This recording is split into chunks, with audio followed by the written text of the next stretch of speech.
नमस्कार, मी दिलीप पांडुरंग कांबळे खडकी शिक्षण संस्थेच्या GMI कन्या शाळेमध्ये मी अध्यापनाचं काम करतोय। विद्यार्थी मित्रांनो, आपण आज इयत्ता 10वीच्या इतिहासाच्या पुस्तकातील पहिला पाठ पाहणार आहोत आणि त्या पाठाचं नाव आहे इतिहास लेखन पाश्चात्य परंपरा।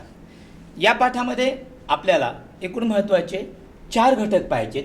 त्यामध्ये इतिहास लेखनाची परंपरा, आधुनिक इतिहास लेखन, तिसरा मुद्दा असेल युरोपमधील वैज्ञानिक दृष्टिकोनाचा विकास आणि इतिहास लेखन, आणि या पाठातला चौथा मुद्दा आहे महत्त्वाचे विचारवंत। तर इतिहास लेखन म्हणजे काय, इतिहास म्हणजे काय, आणि हा पाठ आहे इतिहास लेखन पाश्चात्य परंपरा। पाश्चात्य म्हणजे काय, तर आपल्या देशाच्या पश्चिमेकडे जे देश आहेत, पश्चिमेला जे देश आहेत त्या देशाची इतिहास लेखनाची परंपरा कशी आहे हे आपण या पाठामध्ये पाहणार आहोत। आणि पुढच्या पाठामध्ये भारतीय परंपरा। पहिल्या पाठात इतिहास लेखनाची पाश्चात्य परंपरा पाहत असताना आपल्याला प्रथमतः इतिहास म्हणजे काय हे समजून घ्यावं लागेल। गतकाळात घडून गेलेल्या घटनांची क्रमशः संगती लावून त्यांचे आकलन करून घेणे या उद्दिष्टाने इतिहासाचे संशोधन, लेखन आणि अभ्यास केला जातो, आणि ही जी प्रक्रिया आहे ती अखंडितपणे चालणारी प्रक्रिया आहे। गतकाळात म्हणजे काय, तर भूतकाळात घडून गेलेल्या ज्या घटना आहेत त्याची क्रमशः संगती लावली जाते इतिहासामध्ये, आणि ती क्रमशः म्हणजे क्रमवार संगती लावून त्याचे आकलन केलं जातं, समजून घेतलं जातं, आणि या उद्दिष्टाने त्या इतिहासाचे संशोधन होते, लेखन आणि अभ्यास केला जातो। अशा प्रकारे ही इतिहासाची अखंडितपणे चालणारी प्रक्रिया आहे। वैज्ञानिक शाखामध्ये उपलब्ध ज्ञानाची सत्यता पडताळून पाहण्यासाठी प्रायोगिक पद्धती असते।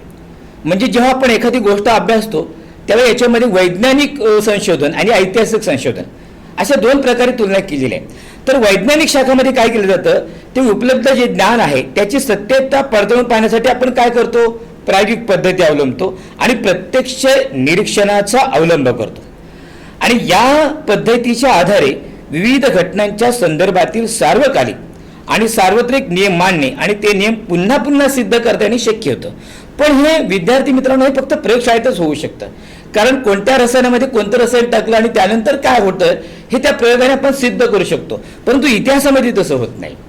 इतिहास संशोधनामध्ये काय होतं, ही प्रायोगिक पद्धती प्रत्यक्ष निरीक्षण यांचा अवलंब शक्य होत नाही। कारण का, तर इतिहासामधील ज्या घटना आहेत त्या घटना घडून गेलेल्या असतात, त्या घटनेपर्यंत आपण पुन्हा पुन्हा जाऊ शकत नाही, कारण त्या गतकाळातील झालेल्या असतात, आणि त्यांच्या निरीक्षणासाठी तेव्हा आपण तिथे नसतो, त्या काळामध्ये त्याची पुनरावृत्ती करता येत नाही। तसेच सार्वकालिक आणि सार्वत्रिक नियम मांडणे आणि ते नियम पुन्हा पुन्हा सिद्ध करता येणे इतिहासामध्ये शक्य नसते। ऐतिहासिक दस्तऐवज लिहिण्यासाठी भाषा लिपीचा वापर, त्याचे वाचन, त्याचा अर्थ समजण्यासाठी भाषा लिपी तज्ञ आवश्यकता असते। त्यानंतर अक्षरवटिका, लेखकाची भाषाशैली, वापरलेल्या कागदाच्या निर्मितीचा काळ आणि कागदाचा प्रकार, अधिकारदर्शक मुद्रा याचे जाणकार आवश्यक असतात। कारण तो इतिहास कोणत्या काळामध्ये घडलेला आहे, समजा आपल्याला प्राचीन काळातला एखादा कागद सापडलेला आहे, मग त्या कागदावर लिहिलेली भाषा कोणती आहे, ती लिपी कोणती आहे, मग ती लिपी जाणणारे, ती भाषा जाणणारे हे तज्ज्ञ आवश्यक असतात इतिहासामध्ये। आणि मग तो दस्तऐवज म्हणजे काय, तर ते प्राचीन काळातले जे जुने कागदपत्र आहेत ते खरे आहेत की खोटे आहेत हे आपण ठरवू शकतो।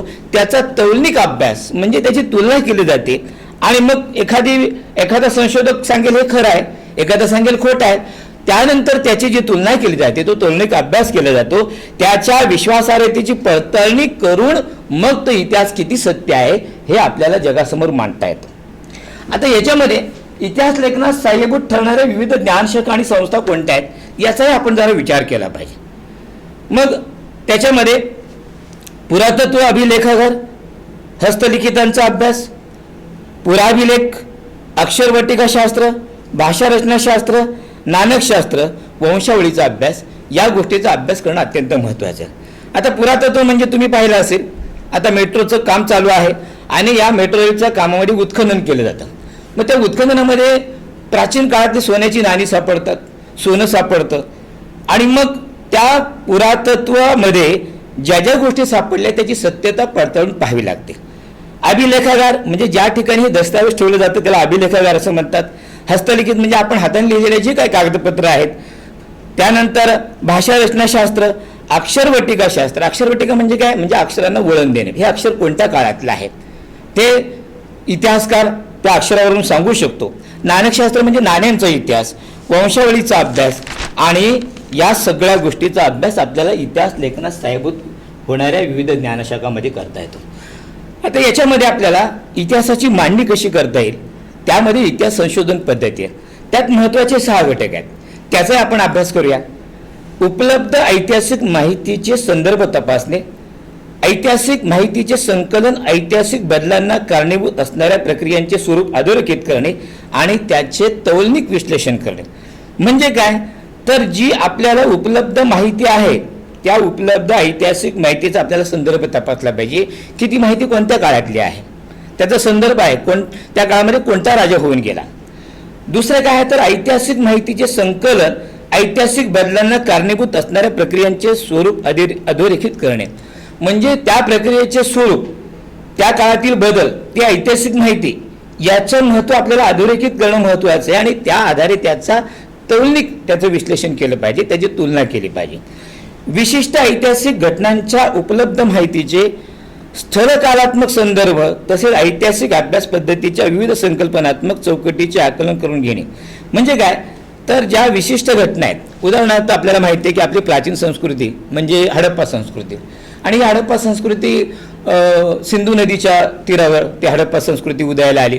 मग त्या हडप्पा संस्कृतीमध्ये अनेक खेळणी सापडली, मग त्या खेळणीवरून तो काळ कुठला असेल या गोष्टीचा आपल्याला अभ्यास याच्या माध्यमातून करता येतो. जी उपलब्ध माहिती त्याचा संदर्भ लावता येतो. ऐतिहासिक संदर्भाशी निगडीत जे योग्य प्रश्न आहेत त्या प्रश्नांची क्रमावर आपल्याला मांडणी करता येते. संभाव्य परिकल्पना, परिकल्पना म्हणजे काय तर ते तर्क अंदाज लावले जातात त्यानुसार की याच्या माध्यमातून हे कसं झालं असेल, कोणता राजा आला असेल, मग त्या राजाने कोणती युद्ध केली, मग त्या युद्धामध्ये तो विजयी झाला का त्याचा पराभव झाला, याची आपल्याला परिकल्पना करता येते, अंदाज करता येतो. आणि इतिहास साधनांचे चिकित्सक संशोधन म्हणजे अत्यंत खोलवर जाऊन त्या इतिहास साधनांचं आपल्याला चिकित्सक संशोधन करता येईल. आता आपण या पाठाच्या पहिल्या मुद्द्याला म्हणजे इतिहास लेखनाची जी परंपरा आहे त्या मुद्द्याला आपण त्या घटकाला सुरुवात करणार आहोत. तत्पूर्वी आपल्याला हे 2 घटक महत्त्वाचे आहेत, 2 मुद्दे आपण लक्षात घेतले पाहिजेत. तर इतिहास लेखन म्हणजे काय आणि इतिहासकार म्हणजे काय. वेळोवेळी मिळालेल्या पुराव्यांच्या चिकित्सापूर्वक संशोधन करून, वेळोवेळी मिळालेल्या पुराव्यांचे चिकित्सकपूर्वक संशोधन करून भूतकालीन घटनांची मांडणी करणाऱ्या लेखन पद्धतीला काय म्हणता येईल, इतिहास लेखन. समजावून घ्या तुम्ही की वेळोवेळी जे पुरावे मिळालेले आहेत त्याचे चिकित्सापूर्वक संशोधन केलं पाहिजे आणि ते संशोधन करून भूतकालीन घटनांची जी मांडणी आहे ती मांडणी करणारी जी लेखन पद्धती आहे त्या लेखन पद्धतीला इतिहास लेखन असे म्हणतात. मग इतिहासकार म्हणजे काय, इतिहासकार म्हणजे इतिहासाची चिकित्सापूर्वक मांडणी करणारा जो संशोधक आहे त्या संशोधकाला काय म्हणायचं, इतिहासकार. इतिहास लेखन आणि इतिहासकार या 2 गोष्टी अत्यंत महत्त्वाच्या, 2 घटक महत्त्वाचे. कदाचित एका वाक्यात उत्तर द्या, रिकाम्या जागा भरा, यासाठी हा प्रश्न येऊ शकतो. इतिहास लेखन म्हणजे काय, इतिहासकार म्हणजे काय. प्राचीन काळात इतिहास लेखनाची परंपरा जगभर नव्हती, पण तरी सुद्धा त्या लोकांना भूतकाळाची जाणीव, त्याची जिज्ञासा, त्याची उत्सुकता नव्हती का, होती. पण प्राचीन काळामध्ये लेखन साहित्य होतं का, नव्हतं. पण तरी सुद्धा प्राचीन काळातल्या अनेक गोष्टी आपण रामायण महाभारतातल्या गोष्टी आजही आपण ऐकतो, आपल्या पाठ आहेत का, तर पूर्वजांनी त्या पिढ्यानपिढ्या त्या पुढे ऐकीव म्हणजे तोंडी त्या सांगत आलेल्या आहेत, कथन केलेल्या आहेत आणि म्हणून त्या भूतकाळातील घडलेल्या काही घटना आपल्याला आजही माहीत आहेत. भूतकालीन स्मृतींचे जतन, वडीलधाऱ्यांकडून ऐकलेल्या पूर्वजांच्या पराक्रमाच्या गोष्टी, शिवाय त्याच्यामध्ये कहाण्या आहेत, गीते आणि पोवाडे आहेत. गुहाचित्रे, गुहाचित्रे म्हणजे काय तर आपल्याला माहिती आहे की पूर्वीचा माणूस हा त्या गुहेमध्ये राहत होता आणि त्यात त्यांनी चित्र काढली होती आणि त्या चित्रावरून आपल्या लक्षात येतं की त्या काळची संस्कृती कशी असेल. आणि म्हणून ही जी साधनं आहेत म्हणजे त्या स्मृतींचे जतन केले जात असे याद्वारे. आणि आधुनिक इतिहास लेखनात याच गोष्टी पुढे काय झालं, इतिहासाची साधने म्हणून उदयाला आली. आता हे पण तुम्हाला माहिती पाहिजे की फ्रान्समध्ये लुव्र या ठिकाणी या संग्रहालयामध्ये एक प्राचीन शिलालेख आहे, एका दगडावर कोरलेला लेख, प्राचीन शिलालेख. आणि हा जो शिलालेख आहे तो 4500 वर्षापूर्वीचा शिलालेख आहे आणि तो शिलालेख मेसोपोटेमियामधील सुमेर संस्कृतीमध्ये या काळातील त्या सुमेर साम्राज्याच्या राज्याचे युद्ध संघर्ष याच्यावर दिसतात. मग त्याच्यामध्ये ढाल आहे, त्याच्यामध्ये तलवार आहे आणि ते सैनिक आणि सेनानी, तो सेनानी पुढे चाललेला आहे, त्याच्या पाठीमागे ते सैनिक आहेत आणि यावरून ते युद्ध करायला चाललेले ते आपल्या लक्षात येतं. आणि हा युद्ध संघर्ष यांच्या नोंदी, या युद्धांची चित्र या काळातील या शिलालेखावरून आपल्याला लक्षात येतं. रिकाम्या जागेमध्ये सुद्धा हा प्रश्न येतो की प्राचीन काळातील लूव्र येथील शिलालेख याच्या संदर्भात माहिती द्या, असाही प्रश्न येऊ शकतो. तर फ्रान्समध्ये हा लूव्र या संग्रहालयामध्ये हा प्राचीन शिलालेख आहे की जो सुमेर संस्कृतीमधला आहे. आता आपण दुसऱ्या मुद्द्याला सुरुवात करूया मुलांनो. आधुनिक इतिहास लेखन. प्राचीन इतिहास लेखन, आधुनिक इतिहास लेखन. इतिहास लेखनाचे असे अनेक भाग आहेत. याच्यामध्ये आपण आधुनिक इतिहास लेखन म्हणजे काय ते पाहणार आहोत.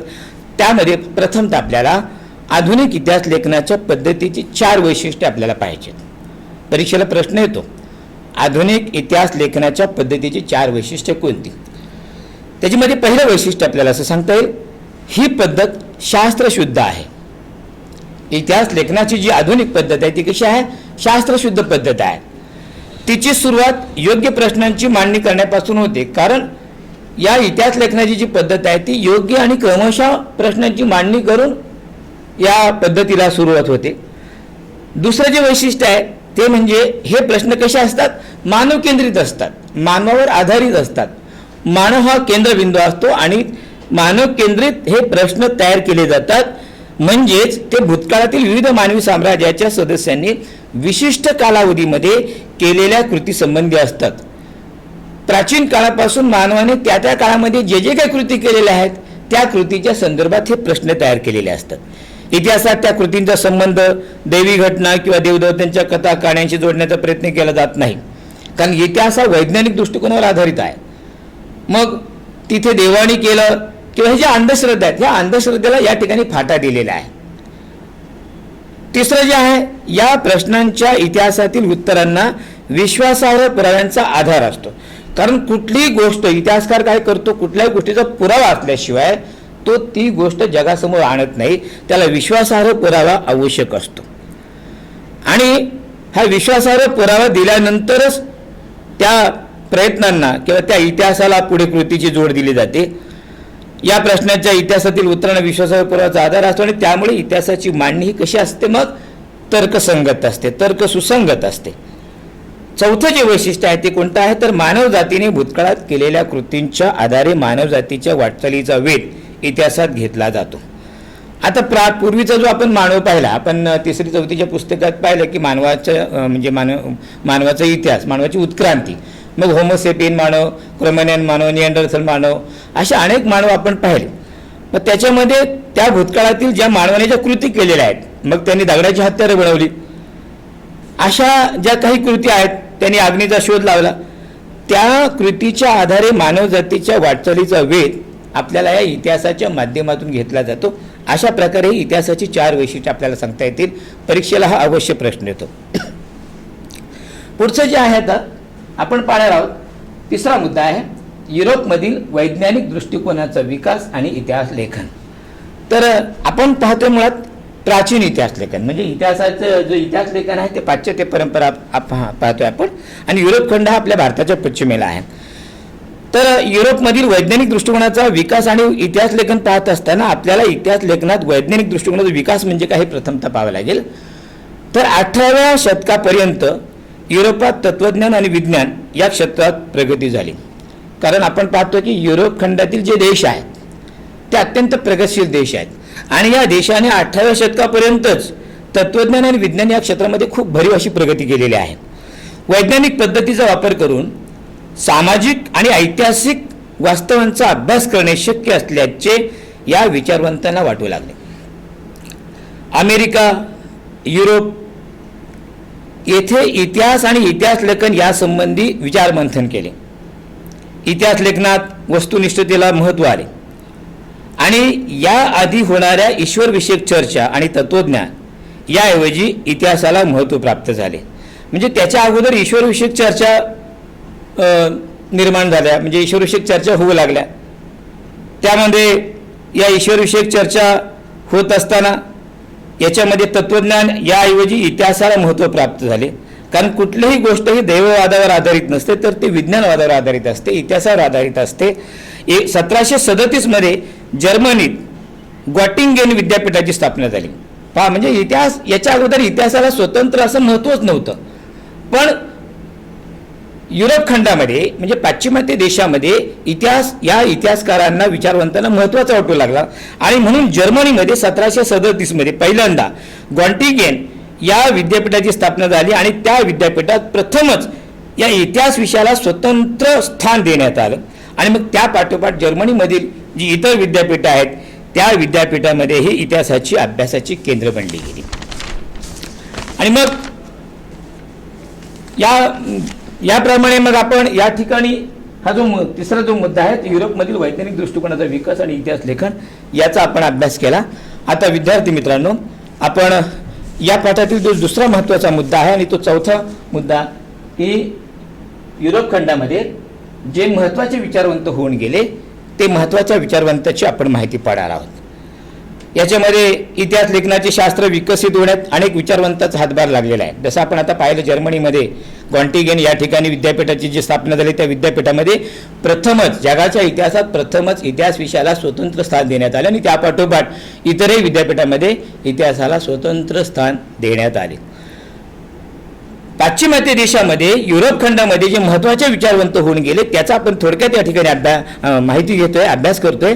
तर इतिहास लेखनाचे हे शास्त्र विकसित होण्यात या पाश्चिमात्य देशातील अनेक विचारवंतांचा हातभार लागलेला आहे. आणि त्यातील काही महत्त्वाचे विचारवंत, त्यामध्ये सर्वप्रथम आहे रेने देकार्त.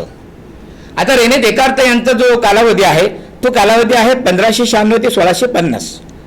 म्हणजे 1596 मध्ये त्यांचा जन्म झाला आणि 1650 मध्ये त्यांचा मृत्यू झाला.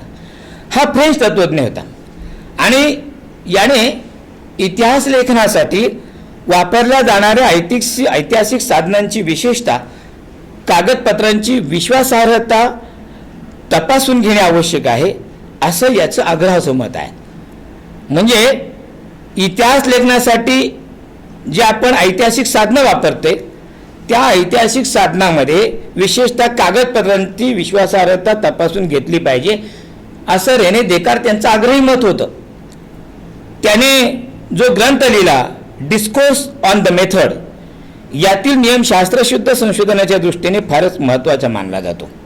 त्याच्यामध्ये काय सांगितलंय, एखादी गोष्ट सत्य आहे असे निसंशयरित्या प्रस्थापित होत नाही तोपर्यंत आपण त्या गोष्टीचा स्वीकार कदापिही करू शकत नाही.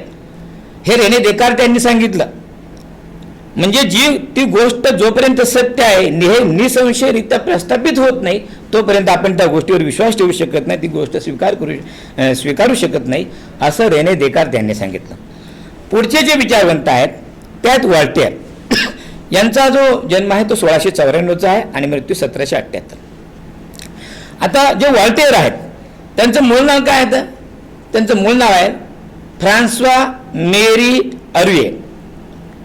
फ्रेंच तत्त्वज्ञ वॉल्टेअर, मूळ नाव फ्रान्सवा मेरी अर्विये, इतिहास लेखनासाठी केवळ वस्तुनिष्ठ सत्य आणि घटनांचा कालक्रम एवढ्यावरच लक्ष केंद्रित न करता तत्कालीन म्हणजे त्या काळातील समाजाच्या परंपरा, व्यापार, आर्थिक व्यवस्था, शेती इत्यादी गोष्टींचा विचार करणे आवश्यक आहे. आणि हा विचार त्यांनी पहिल्यांदा मांडला. कोणी? वॉल्टेअर यांनी. इतिहासाची मांडणी करताना मानवी जीवनाचा सर्वांगीण विकास झाला पाहिजे, मानवी जीवनाचा सर्वांगीण विकास व्हायला हवा आणि हा विचार पुढे आला. आणि म्हणून वॉल्टेअरला आधुनिक इतिहास लेखनाचा जनक असे म्हणतात. परीक्षेला प्रश्न येतो की आधुनिक इतिहास लेखनाचे जनक कोण, हे आपल्याला सांगता आलं पाहिजे. किंवा रिकाम्या जागांमध्ये सुद्धा येतं टिंब हे आधुनिक इतिहास लेखनाचे जनक आहेत. आता पुढचं जे विचारवंत आहेत त्यांचं नाव आहे जॉर्ज विल्यम फ्रेडरिक हेगेल. 1770 ते 1831 हा जर्मन तत्त्वज्ञ. आणि या जॉर्ज विल्यम फ्रेडरिक हेगेल यांनी ऐतिहासिक वास्तव तर्कशुद्ध पद्धतीने मांडले गेले पाहिजे यावर यांनी भर दिला. इतिहासातील घटनाक्रम, प्रगतीचे टप्पे दर्शवणारा, त्याचबरोबर इतिहासाची मांडणी इतिहासकाराला वेळोवेळी उपलब्ध होत असलेल्या पुराव्यानुसार बदलत जाणे हे स्वाभाविक आहे असं प्रतिपादन जॉर्ज विल्यम फ्रेडरिक हेगल यांनी केलेलं आहे. लक्षात घ्या की हा जो जर्मन तत्वज्ञ आहे याने ऐतिहासिक वास्तव तर्कशुद्ध पद्धतीने आणि जे विचार मांडले गेले पाहिजेत त्यावर त्यांनी भर दिला आणि इतिहासातील जे घटनाक्रम आहेत ते घटनाक्रम, प्रगतीचे टप्पे, त्याचप्रमाणे इतिहासाची मांडणी, इतिहासकाराला वेळोवेळी उपलब्ध होत असलेल्या पुराव्यानुसार बदलत जाणे हे स्वाभाविक असते असे प्रतिपादन या जॉर्ज विल्यम फ्रेडरिक यांनी केलेलं आहे. आता एन्सायक्लोपीडिया ऑफ फिलॉसॉफिकल सायन्सेस या ग्रंथामध्ये या फ्रेडरिकने काय केलं त्या लेखांचे संकलन केलेलं आहे. त्यामध्ये रिझन इन हिस्ट्री हे पुस्तक त्यांनी प्रसिद्ध केलेलं आहे आणि याच्यामध्ये हेगेलचा द्वंद्ववाद अत्यंत महत्त्वाचा आहे. म्हणजे काही गोष्टी चांगल्या की वाईट आहेत, खरे आहेत की खोटे आहेत. कारण मागाशीच मी तुम्हाला सांगितलं की बरेचसे इतिहासकारांचं एका गोष्टीवर एकमत होत नाही. काही म्हणतात ते खरं आहे, काही म्हणतात ते खोटं आहे, काही म्हणतात ते चांगलं आहे, काही म्हणतात ते वाईट आहे. पण याच्यानंतर सुद्धा सगळ्यांच्या विचारातून सगळ्यांचं मत एकमत करून आणि पुराव्याशिवाय, कारण कुठल्याही गोष्टी पुराव्याशिवाय होत नाहीत आणि म्हणून इतिहासातला पुरावा अत्यंत महत्त्वाचा आहे. आणि म्हणून ही वर्गवारी त्यांनी केली, खरे खोटे चांगले वाईट हा प्रतिसिद्धांत त्यांनी मांडला. कारण याला छेद देणारे बरेचसे व्यक्ती होते, बरेचसे इतिहासकार होते आणि म्हणून त्याचा प्रथम एक सिद्धांत आहे, त्याला छेद देणारा प्रतिसिद्धांत असं म्हणतात. अशा प्रकारे हा जो हेगेल आहे याचा द्वंद्ववाद म्हणजे डायक्लेसिस हे आपण पाहिलं. आता पुढचे जे विचारवंत आहेत ते म्हणजे लिओपोल्ड वॉन रांके. लिओपोल्ड वॉन रांके हे 1795 ते 1886 हा त्यांचा कालावधी आहे. जर्मनीमधील बर्लिन विद्यापीठातील त्यांच्या विचारांचा प्रभाव आपल्याला त्यांच्या इतिहास लेखनातून दिसतो.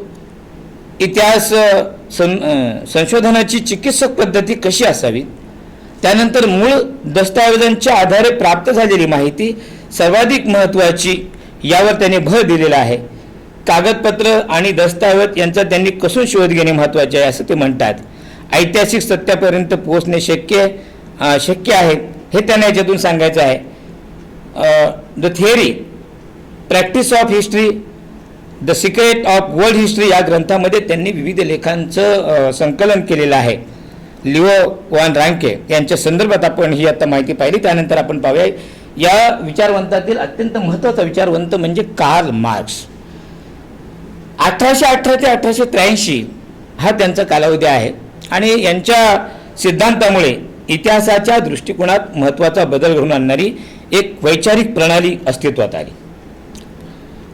इतिहास अमूर्त कल्पनांचा नसून तो जिवंत आहे, तो जिवंत माणसांचा असतो. माणसामधील जे नातेसंबंध आहेत, त्यांच्या मूलभूत गरजा, उपलब्ध असलेले उत्पादन साधने, त्याचे स्वरूप, त्यानंतर मालकीवर अवलंबून असलेले ते हक्क आणि समाजाची विषम वर्गवारी याबद्दल एक वर्ग संघर्ष म्हणून एक सिद्धांत त्यांनी तयार केलेला आहे. कारण आपल्याला माहिती आहे की देशातील जी उत्पादनाची साधने असतात ती उत्पादनाची साधने काही ठराविक लोकांच्या मालकी हक्काची असतात आणि ती उत्पादनाची साधने काही ठराविक लोकांच्याच हाती गेल्यानंतर त्या ठिकाणी जे काम करणारा जो वर्ग आहे, कर्मचारी वर्ग आहे, त्यांचं आर्थिक शोषण केलं जातं. आणि म्हणून कार्ल मार्क्सला असं म्हणायचं की ही जी विषम वर्गवारी आहे ती नष्ट झाली पाहिजे, समाजाची विषमता ही बंद झाली पाहिजे, उत्पन्नाची साधने ही समाजातील सर्वांना समान पद्धतीने मिळाली पाहिजेत. मानवी इतिहास म्हणजे वर्ग संघर्षाचा इतिहास असून उत्पादनाची साधने ज्या वर्गाच्या ताब्यात तो इतरांचं शोषण करतो, आर्थिक शोषण करतो असं त्यांचं म्हणणं होतं. अशी त्यांनी मांडणी केली होती.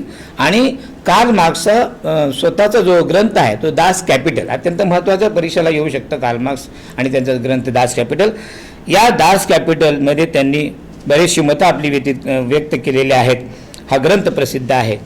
आता आपण एक इतिहासातील या विचारवंतांची जी प्रणाली आहे, ॲनल्स प्रणाली असं त्याला म्हणतात. ही ॲनल्स प्रणाली म्हणजे काय, तर 20व्या शतकाच्या सुरुवातीला फ्रान्समध्ये ही ॲनल्स प्रणालीचा उदय झाला. यामुळे काय झालं तर इतिहासाला एक वेगळी दिशा मिळाली. कशामुळे? या ॲनल्स प्रणालीमुळे. इतिहासाचा अभ्यास फक्त राजकीय घडामोडी राजे, महान नेते आणि त्या अनुषंगाने राजकारण, मुत्सद्देगिरी, युद्ध यांच्यावर केंद्रित न करता तत्कालीन हवामान, स्थानिक लोकशेती, व्यापार, तंत्रज्ञान, दळणवळण, संपर्काची साधने, सामाजिक विभागणी आणि समूहाची मानसिकता यांसारख्या विषयाचा अभ्यास करणे महत्त्वाचे मानून जाऊ लागले आणि ही प्रणाली सुरू करणे, तिचा विकास करण्याचे श्रेय या फ्रेंच इतिहासकाराला जातं. बघा, आतापर्यंत आपण पाहतो की इतिहासामध्ये त्या राजांची माहिती असते, नेत्यांची माहिती असते, त्या अनुषंगाने आलेलं राजकारण, मुत्सद्देगिरी, युद्ध या गोष्टींचाच विचार इतिहासामध्ये केला जातो.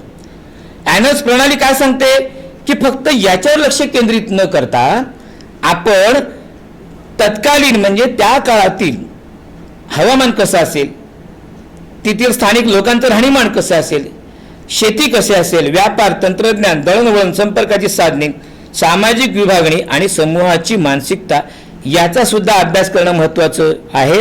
हे ॲनल्स प्रणालीमध्ये या फ्रेंच इतिहासकारांनी सांगितलेलं आहे. ॲनल्स प्रणाली अत्यंत महत्त्वाचा घटक आहे. यानंतर आपण वळूया स्त्रीवादी इतिहास लेखन. आपल्याला माहिती आहे की अनेक देशामध्ये पुरुषप्रधान संस्कृती असते आणि लिखाणामध्ये सुद्धा बऱ्याच वेळा काय होतं की जे कर्तबगार पुरुष आहेत तर त्यांच्यावर माहिती दिली जाते. पण या विद्वान पुरुषांबरोबर काही विदुषी स्त्रिया सुद्धा आहेत. विदुषी म्हणजे विद्वान. मग स्त्रियांच्या दृष्टिकोनातून या स्त्रियांचा सुद्धा इतिहास लोकांपर्यंत आला पाहिजे आणि म्हणून स्त्रियांच्या दृष्टिकोनातून केलेली इतिहासाची पुनर्रचना म्हणजेच स्त्रीवादी इतिहास लेखन. अगदी थोडक्यात एका वाक्यात आहे. स्त्रीवादी इतिहास लेखन म्हणजे काय, तर स्त्रियांच्या दृष्टिकोनातून केलेली इतिहासाची पुनर्रचना म्हणजे स्त्रीवादी इतिहास लेखन. आता याच्यामध्ये या स्त्रीवादी इतिहास लेखनामध्ये एक फ्रेंच विदुषी जिचं नाव आपल्याला आवर्जून घ्यावं लागेल, तिचं नाव आहे सीमा द बोवा. सीमा द बोवा या फ्रेंच विदुषीने स्त्रीवादाची मूलभूत भूमिका मांडली. स्त्रीवादी इतिहास लेखनात स्त्रियांचा अंतर्भाव त्यांनी केला आणि नंतरच्या काळामध्ये त्यांनी स्त्रियांशी संबंधित रोजगार, ट्रेड युनियन म्हणजे व्यापारी संघटन, त्यांच्याशी काम करणाऱ्या संस्था, स्त्रियांचे कौटुंबिक आयुष्य इत्यादीचा सर्वांगीण बाबींचा विचार त्यांनी याच्यामध्ये केलेला आहे. 1990 नंतर स्त्रिया एक स्वतंत्र सामाजिक वर्ग म्हणून इतिहास लेखनावर भर दिला जाऊ लागला. आता याच्यामध्ये मायकेल फुको हेही एक महत्त्वाचे विचारवंत आहे. त्यांचा कालावधी आहे 1926 ते 1984. फ्रेंच इतिहासकार मायकेल फुको. या फ्रेंच इतिहासकार मायकेल फुको आर्किओलॉजी ऑफ नॉलेज या ग्रंथामध्ये त्याने इतिहासाची कालक्रमानुसार अखंड मांडणी करण्याची पद्धती चुकीची असं ते म्हणतात. कारण बऱ्याचशा गोष्टी आपण पाहतो की कालक्रमानुसार इतिहासाची मांडणी केली जाते, परंतु मायकेल फुको यांना ही पद्धत चुकीची वाटते. कोणती, तर इतिहासाची कालक्रमानुसार अखंड मांडणी ही पद्धत त्यांना चुकीची वाटते असं प्रतिपादन त्यांनी केले. अंतिम सत्यापर्यंत जर आपल्याला पोहोचायचं असेल म्हणजे अंतिम सत्यापर्यंत पोहोचणे हे पुरातत्वाचे उद्दिष्ट नसून भूतकाळातील जे स्थित्यंतर आहे त्या स्थित्यंतराचे स्पष्टीकरण करणे हे उद्दिष्ट असते आणि या पद्धतीला त्याने ज्ञानाचे पुरातत्व असे म्हटलेले आहे. मायकेल फुको यांनी या पद्धतीला काय म्हटलेलं आहे, ज्ञानाचे पुरातत्व म्हटलेलं आहे. मनोविकृती, वैद्यकशास्त्र, तुरुंग व्यवस्था इत्यादी विषयांचा त्याने इतिहासाच्या दृष्टीने विचार केलेला आहे. आपण या प्रकरणामध्ये अशा बऱ्याचशा गोष्टींचा अभ्यास केला. आधुनिक इतिहास लेखनाची व्याप्ती अशा रीतीने सतत विस्तारित गेलेली आहे. साहित्य, स्थापत्य, शिल्पकला, चित्रकला, संगीतकला, नृत्यकला, नाट्यकला, चित्रपट निर्मिती, दूरदर्शन यांसारख्या विविध विषयांचे स्वतंत्र इतिहास लिहिले जाऊ लागले आणि पुढच्या पाठामध्ये आपण इतिहास लेखनाची भारतीय परंपरा यावर आपण अधिक माहिती घेणार आहोत. याच्या खालचा जो स्वाध्याय आहे, पाठाखालचा तो स्वाध्याय तो आपण करू शकता. अशा पद्धतीने आपण या ठिकाणी या प्रकरणाला पूर्ण विराम देऊया. नमस्कार.